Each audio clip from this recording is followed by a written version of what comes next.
Hi, and welcome to today's SME Business Podcast. Your host, Mark, will be joining you to interview a founder of an SME business each week, highlighting lessons learned and revealing insights. Listen and learn each week on how to get and stay ahead.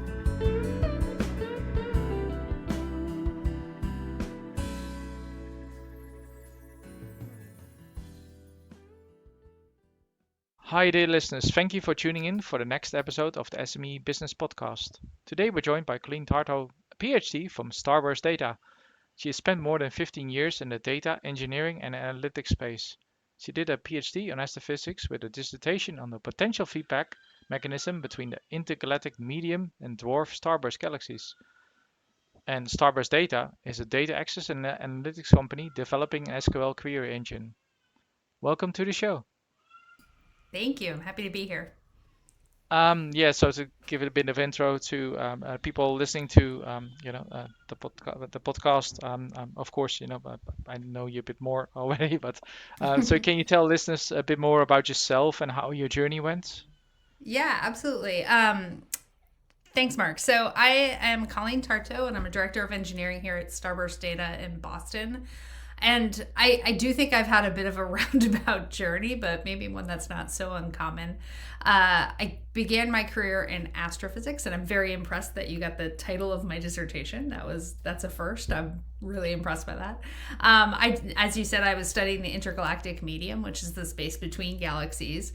And it's interesting because at first it looks empty, but it turns out that there's a lot of stuff in between galaxies and it comes from the galaxies itself. So the question is, how did all of that stuff get to the intergalactic medium and how does that affect our understanding of the universe? And so I spent several years doing that and I had a lot of fun with it, but ultimately the work itself was focused on taking giant data sets and slicing and dicing the data, which probably sounds pretty familiar to a lot of people. But spending most of my days locked in front of a computer and doing work that is fairly esoteric. It's a tough industry to be in, academia. So I decided to make that jump from academia into the quote real world, as my parents called it. And I started doing my official career. I actually just kind of fell into it, but I started working in big data.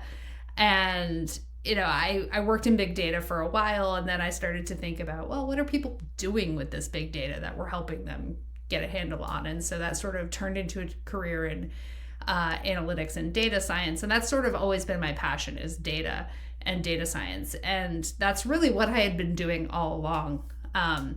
Anyway, which is kind of funny. And so I started out as a consultant, helping enterprise companies build out big data and analytics solutions. And then over the past 5-ish years, I focused more and more on building data and analytics organizations within small and mid-sized companies. And then I sort of pivoted a little bit and came to Starburst Data to help build software for data and analytics organizations inside companies of all sizes. And so, at Starburst, we're building some really exciting software that I truly believe will revolutionize the way people think about data and how they get business value from data. So that's sort of where we are today.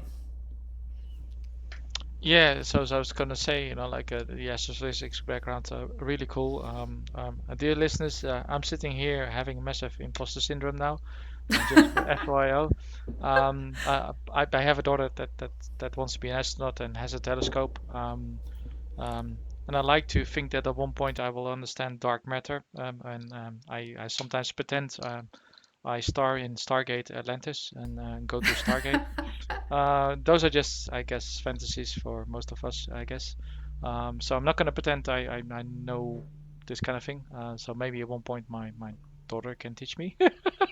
But yeah, amazing. I'm not gonna ask you technical questions about astrophysics because I will not be able to even tell and go in depth. I was good in chemistry, that kind of thing. But physics wasn't my strong point. And funny enough, economics I was better in, but numbers were kind of boring, funny enough. It's all data. Yes, in the end, it's all data. And let's be honest, we've all been in a situation where We did way too much with Excel than we should have been doing. Um, so yeah, it's great that there's more solutions out there that allow people to manipulate and analyze their data, because that's one of the things where the yeah, your advantage lies for organizations where you do more with the data that you have, and then that gives you more insights. So yeah, it's good to see, and it's good to see as well. Organizations that are not coming from the standard Silicon Valleys of the world. Mhm. So it's good to see support that way. Um, I want to bring up something as well. I know you're a huge diversity and inclusion advocate, and I was wondering as Mhm. well, how can small and medium enterprises listening to this podcast do their best to advance that agenda? Oh, that's a great question. And it's actually one that I think about a lot. And I give quite a few talks about things like this because there's a lot written about it. And I think companies struggle with where to start. So, to start, I think it's important to understand the difference between diversity and inclusion. Diversity is having people from a variety of different backgrounds, whether that's gender, age, race, education, economic status, etc. And inclusion is having an environment where folks from any background can thrive. So you can be diverse, but not have an inclusive environment, and vice versa, right? So the key is to really have both of these things, to have people from a variety of backgrounds and to have an environment where those people can thrive. So they often do go hand in hand, but they are different. So I think that's sort of step one. And then step two is really, how do you become more diverse and how do you have uh, an inclusive company? And I think part of it is, making the case for it, and the case has basically been made, right? Like, you could read any one of a bazillion studies out there that diverse and inclusive companies are more innovative. There's something like 70% more likely to capture new market if you're a more diverse company. You can also, there's data out there about, once the number of women in management rises above 20%, the revenue rises by X percent too. It's like very clear that the more diverse you are, especially gender diverse, the more successful your company would be. So it can be overwhelming though, because, you can make that business case, but it's like, well, where do you start? So for a smaller business, I would recommend picking a few aspects of both diversity and inclusion and focusing your efforts on those to start. I think from a diversity perspective, a key action is to source candidates from a broad range of places. Companies, especially small companies, tend to rely solely on referrals and their networks, and it's tempting because, referrals are great. They're people, it's like a known quantity. You know that they're going to work out well, and you have that, history with that person. But it's been shown time and again that these are incredibly limited demographically, and you end up with a really homogenous workforce. So, as tempting as it is to hire referrals, I think you need to step back and limit the number of referrals you're bringing in, and also try to source from more diverse places. And so that means you need to do things like sponsor diversity focused organizations, or look outside the box for where you're thinking of sourcing from. And then on the flip side, from an inclusion standpoint, assuming you have a diverse workforce, you want to make sure that you have an inclusive environment. And that means doing things like promoting fairly, making sure that your promotions aren't tied to specific people, but that you have a very clearly articulated career ladder within your organization, providing training across the board, and then making sure that your company policies aren't biased. So, I think picking a few specific actions that your company can take, and then getting buy-in and actually taking those actions is really important. Yeah, that sounds a good thing. Depending on the size of the business, it's easy to try to pick up too Mm-hmm. much and try to do Yeah. too much, and then you end up not doing it well at all. Yeah. So yeah, it's good to pick a few things and then improve from there. Yep. And then when you bring new talent in, those can be like, if you will, the champions to help you, go further with that agenda. And like you said, in the end, is good for business because um, yeah, if we have different opinions and such, it's only good because you don't want to have a situation where you have a meetings and everybody just not say yes, and you end up potentially going along with something that is not relevant anymore because you don't have the right voices in your team. Absolutely, yeah. So yeah, can you tell me a bit more about Starburst data and how it started? Yeah, absolutely. So I've been at Starburst almost a year now, which is very exciting. It's based here in Boston. We also have an office in Warsaw, Poland, and we have an office, I think we're going to have an office in California, but we are obviously everywhere. And we're a data platform company focused on really shortening the distance between data at its source and the business value for our customers and allowing them to do analytics anywhere. Our flagship product, Starburst Enterprise, is based on the open source project Trino that was created by folks who work here at Starburst.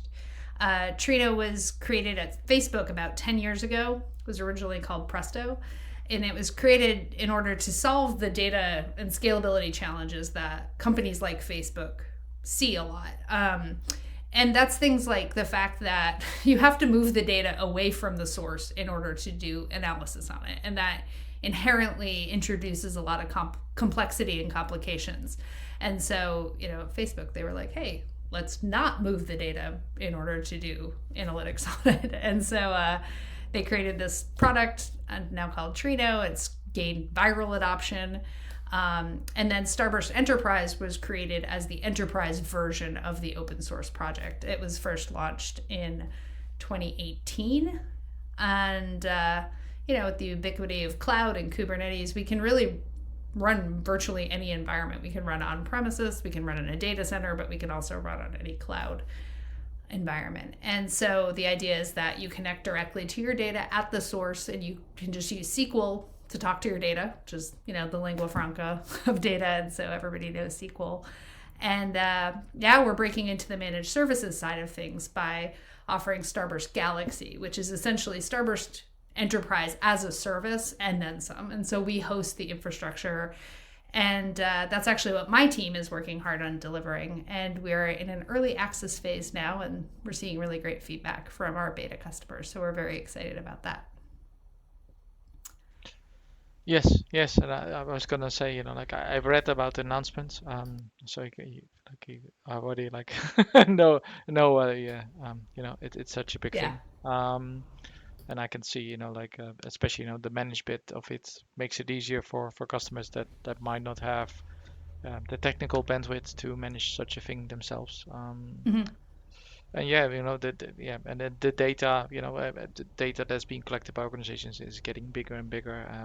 Well, if you go to very large organizations, they're collecting terabytes of data per day. Yeah. And it becomes so harder, to analyze because there's no such thing anymore where, back in the day, maybe you're connecting customer records and you'd be like, okay, these are all the invoices for this customer. And now you have so many dimensions, if you will, of data, where you can be like, hey, you know what? I can not only see the invoices, but I can be like, hey, this customer is always ordering parts that are, I don't know, if you're talking about steel, over 60 centimeters long or something. Mm-hmm. And more people are doing that. So maybe is that, something of a decision point for us to say, hey, we need to start producing longer widgets. Because that's the advantage of data. Then you can see trends from that, and then it can help companies make more money, that kind of thing. And I think there's also there's sort of the older generation, the legacy data that you might have, and larger enterprises often have that legacy data as well as new data. And the idea is that you want to both analyze the legacy data and analyze the new data, and as both of these things might change over time, and then also combine them. And you might have data in a data center, and then you might have data from some cloud-based services that you offer. And so the idea is, Gartner calls this X analytics, the cross section of that old data and the new data, and really bringing it all together. And if you have to build a pipeline for each data set that you want to bring in, you can't just say, well, it's a 15-second SQL query. It might be, a month plus 15 seconds because you're trying to actually build a pipeline and then run the SQL query, right? So the idea is that if you don't need to build a pipeline, you can just get to the data at the source with SQL, then it doesn't matter where your data lives and you can connect to data anywhere. And so that's really what Starburst is all about, is that analytics anywhere. Yes, it's like if that's not already a company, sub-slogan, then I would suggest to put that. That actually everywhere. Is our slogan. Yeah, analytics anywhere is our tagline. It's like like you could almost advertisements, and then like do car apps or something. Yeah. Like an iOS, CarPlay ready one, for field sales managers, and be like, here's your dashboard. These are the customers you need to talk to, or you need to ask these questions. That's an interesting thing that for me personally, like sentiment analysis and such, where you could be like, hey, can we look at the data and then figure out, what the customer's requirements currently are. Yeah. And I think that's going to be interesting, with more AI and such, and then more data. It's a good thing you mentioned with the data as well. I just think about, like back in the day, like every organization pretty much was building on a Hadoop data lake. Yeah. And then we were collecting a lot of data, and then they were like, okay, but yeah, now we actually need to do something with it. So it's good to know that Starburst in that sense can help with that with legacy data. Because I know plenty of organizations that will have a data lake somewhere, and they collected tons and tons of data, but nobody's willing to admit that they haven't been able to create use cases on top of it. So I think that's going to be interesting as well, and I think in the medical space as well, it's going to be interesting, like things like homomorphic encryption or whatever, without getting too technical, where we can anonymize data, so we can do data set analysis over much larger data sets, to figure out, like, for instance, like new symptoms and such, and be proactively being able to warn people and be like, hey, you're coming to this hospital, you live in this region, you have these kind of symptoms, so this is probably something you need to check with your GP, or your MD, depending on which country you live in. So that's going to be interesting, but yeah, privacy and such, it has to be top of mind, because there is a thin line between getting that functionality and people feeling intruded on, that kind of thing. But that's going to be interesting, I think, in that space, where I think over time, it will surface like early indicator symptoms for illnesses, where maybe right now we are not diagnosing the illness until a much later stage. I think that's going to be the exciting bit. And then we'll be like, hey, you know what? All these people, for instance, have this specific illness, but we all discovered that they, for instance, have a specific marker in their blood, because we saw it in one person, then we checked the other people, and yeah, they have the same marker, that kind of thing. So we can be like, hey, proactively, hey, you need to go to a GP or an MD, get a blood sample taken, because if we do it now, then we can still do something with it. So that's my hope. So maybe one day, any startup working in that space, just call me. I'll happily do free advice. But yeah, it's interesting. So yeah, and I have some questions that I always ask. Yeah, of course. So yeah, secretly, I hope that the government officials around the world start listening to this podcast, if they don't already do that. And if you're not, then why are you not doing this? I'm Dutch, and I just say how it is.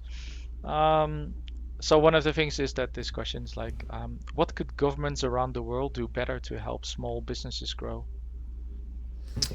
Oof. Yeah. I mean, I'm no economist, but having spent time as an employee in companies of all sizes of all over the world, I will say that especially in the U.S., it does seem that like government needs to close the gap between the lip service that they give small, medium-sized businesses and the actual like tax breaks that go along with that, right? Like, especially in the US, there's this huge dichotomy in the political machine between what's promised on the campaign trail and what's delivered via legislation. So I do think that, at least here in the US, there needs to be more representation within the government itself for the specific challenges that small business owners face, because small businesses obviously lift economies up. And in parallel, you can't say you support small business, but then give huge tax breaks to, giant corporations, right? You need to be able to support both of these things in any modern economy. I'm willing to go on record and say Amazon. I'll do that for you. And Jeff Bezos, if you don't like me, that's fine. I was gonna say Walmart, but sure. Yeah, or a Walmart. Yeah, Yeah. Anyway, just in general, like Yeah. large corporations. Yeah, but I do think anybody that's on a list of top richest people, they should probably not be getting huge tax breaks in the same way. But that said, I also think that as you think of, how do we make small businesses grow? Like, how does a government determine what's a small business, right? Like when the U.S., we had all these applications for small business loans when the pandemic hit and they had the first relief act. It's like, okay, well, functionally, how do you give checks to the right people? And that's all data, and it's like, make sure that you have a data solution where you can like pivot and be like, okay, give me a list of the small businesses. How do we determine small business? Great. Here they are. Should Walmart be on that list? No. Is it? Yes. And so making sure that you have accurate data, I think, is actually something, it's a concrete action governments could take to make sure that they've got the right data about different businesses. Yes. Yeah, it's like it's one of those things where I always like Remarket as well. It's like, the Fortune 100, a lot of those companies don't end up in existing in 20, 30, 40 years. They disappear. And I think I was even talking about Amazon again. I think even Jeff Bezos in his like last letter to stockholders, I think was it, he said that they should basically kind of like bet on Amazon not existing at one point anymore, because he says companies rise and die. So my point is in general is this as well. It's in the government's best interest as well to help support small business, because in those small businesses there will be the new large corporations in there that they need for the FTSE 100 and the New York, I forgot, Nasdaq and such, because the companies rise and then they die off, because back in the day, nobody said that Blockbuster would go away, and yet there's no more Blockbuster. Yeah. I remember back in the day, I remember people saying like, why would people want to be on the internet? To be fair, it wasn't really called internet, but I just remember like paying for dial-up and working in the supermarket to pay for my dial-up cost. I remember like having a homepage, and literally it was called out on the homepage of the web of the internet provider, because I literally was one of 12 people that had a website. Which is like, if you think about it now, it's like, it's so crazy, like Yeah. in Netherlands you had this thing, which is like, I think you had something similar, but it's called Startpagina, which is like start page, roughly speaking. So you basically had a start page for like different subjects. So you had like start page for, I don't know, nurseries or whatever. But back in the day, basically, it's so funny enough. If you say now, people will laugh at you. You go like, for instance, like there were so little websites that basically all the nurseries in the whole country, in Netherlands, for instance, fitted on one single page. which is now like Yeah. really crazy if you think about it. Why you go like, really, like, so in a way, like, the whole SEO didn't have to be there because you were like, there's no other but people doing it, so Yeah. basically I'm on page one. It's Oh, just that's crazy funny. if you like explain Yeah. it to people now, like, like how they work back in the day. So yeah, Yahoo, I think it's had something similar. Was it Yeah. Yahoo or Yeah, I was it think it was. I Jeeves? feel like I remember it having like different categories. Like you would Yes, click yes, on and sports and yeah. then you would see So all the basically, and different then if you sports just had and a website that fitted the category, guess what? You're listed and people would find you. Um, and now it's like, like paying for listing and then potentially not even getting to page one. It's like, yeah, it's yeah. crazy. Um, but yeah, the things change. I have, like things go so fast that I have no clue where, let's say, we even are in like something like 2030. Um, Oh yeah. it just it moves so fast.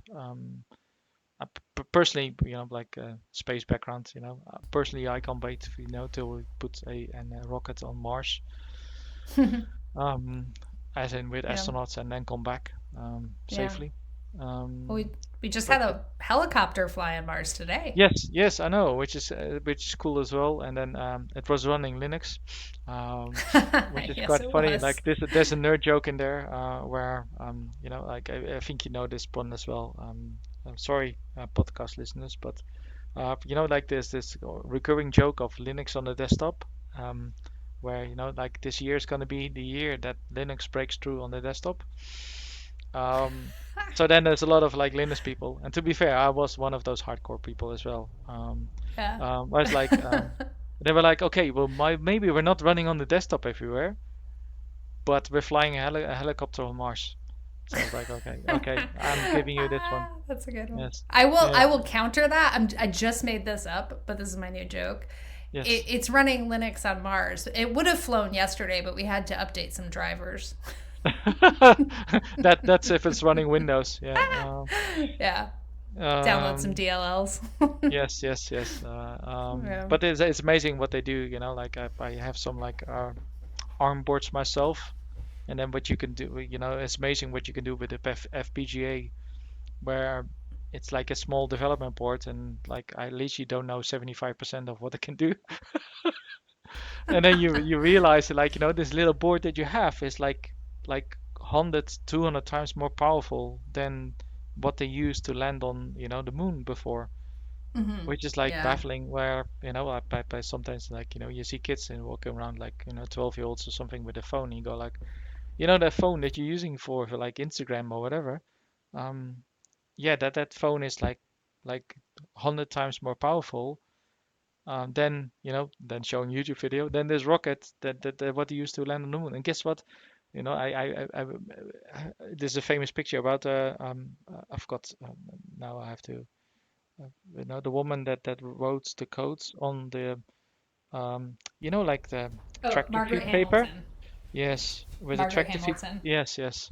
um and then you like you see kids looking at it like, wow, what paper? And then this is the funniest one I saw, and this is like a recurring meme. um Somebody went like, oh yeah, you printed the save icon, and they like showed you like a diskette. Oh God, yeah. And then you're like, no, no, that's how you actually worked. Ah. And I remember, like I had a neighbor that I used to work with like a PDP-11, uh, Hmm. and then he had like like the the the reels. Yeah. Oh, and I was like, and then you go like, well, I feel old now. But the good part is like this. My point was like, there's so much cool stuff coming out still.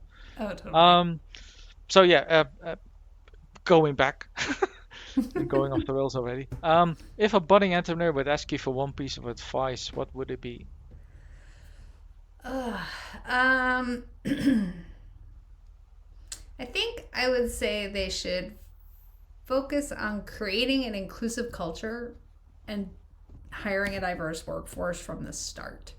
And the reason I say that is because I see so many young startups with really, you know, lack they lack diversity. It's just a homogenous staff. And it's easy to ignore things like this early on because you're focusing 100% on the bottom line and getting a new product off the ground, finding product market fit, etc. But early efforts in this area have a huge and lasting impact. And I think it can affect the future growth of your business. I mean, like I was saying earlier, it's been shown time and again that companies with more diverse staff and more inclusive culture perform better and innovate more. And that's regardless of the company size and the company stage. And this is an edge that you can benefit from. And it's easy to embrace. And yet, time and again, I see early stage companies ignoring it. And then they accrue what I've seen called diversity debt.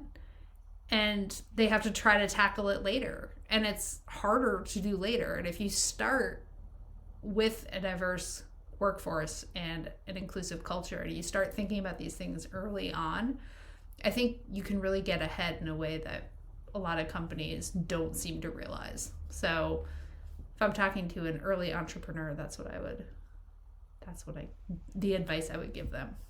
Yeah, and a good call. Yeah, because just like technical debt, or security debt, it's just one of those things where it's hard to correct because you get these things where you see it now with like facial recognition systems and whatever where Mm-hmm. Yep. it ends up being biased because the data set they use to train with, it is not representative, and then you end up with these kind of problems.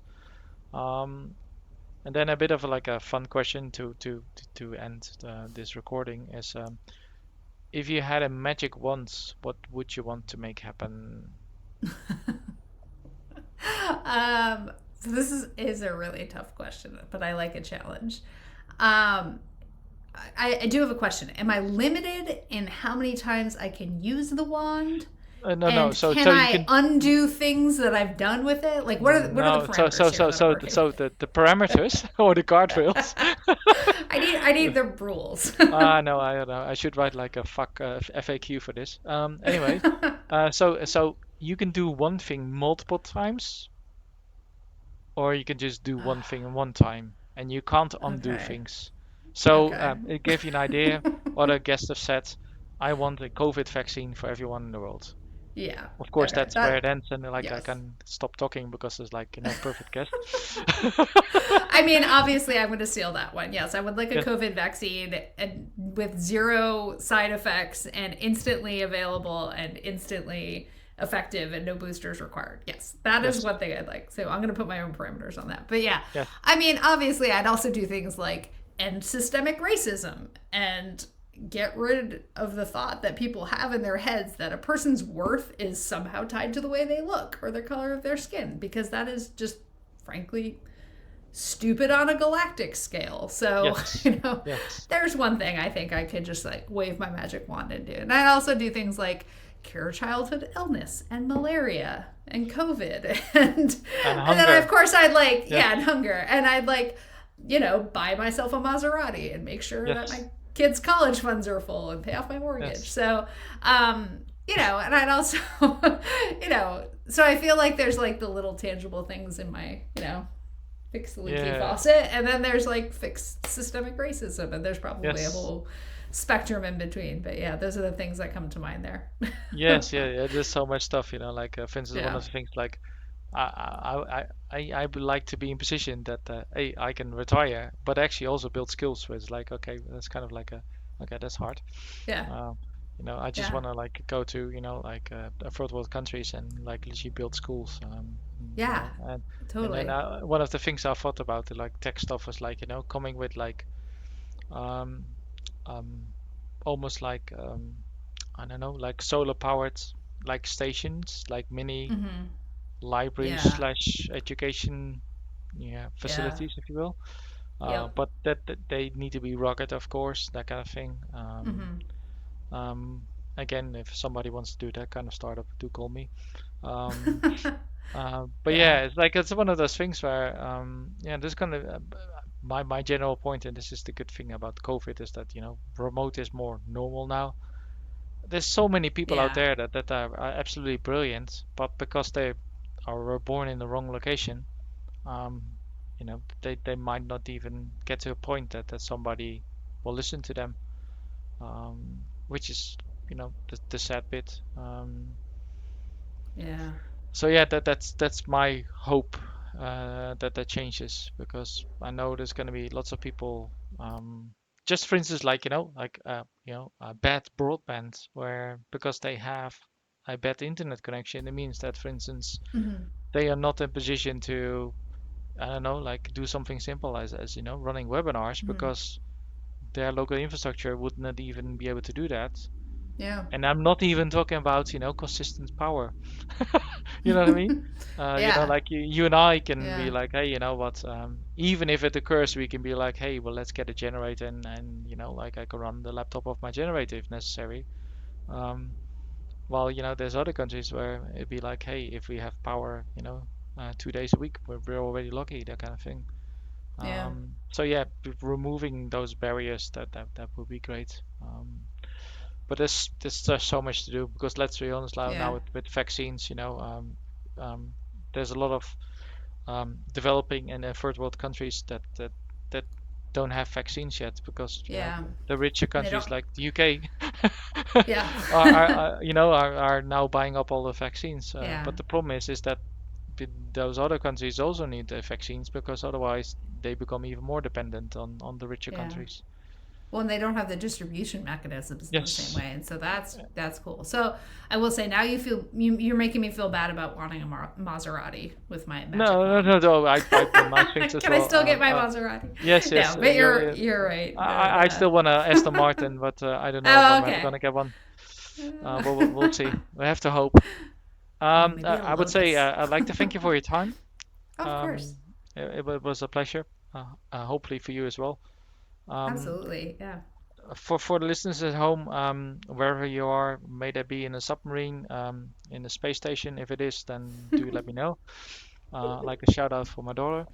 Um, Surfboard, Bali on the beach maybe, in case some people are allowed to travel already. And then I will see you all next time, and have a good one. Thank you.